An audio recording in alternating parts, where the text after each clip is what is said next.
Hey Skin Games, my name is Cathy Johnson and this is my week 4 video submission for the acne category with my model Tatiana.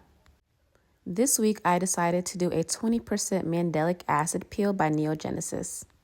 I decided to do a Mandelic Acid peel because it is going to assist with any hyperpigmentation Tatiana may have on her skin.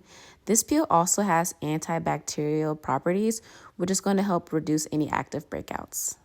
The Mandelic Acid peel is an AHA or an Alpha Hydroxy Acid, and since this is Tatiana's first ever chemical peel, I wanted to do something that is more gentle than a BHA, a Beta Hydroxy Acid, but yet still effective. My goal with this treatment is to assist with her acne, her hyperpigmentation, and overall texture. Improving Tatiana's barrier function will help products penetrate more deeply. So I'm looking forward to the results we get after this peel.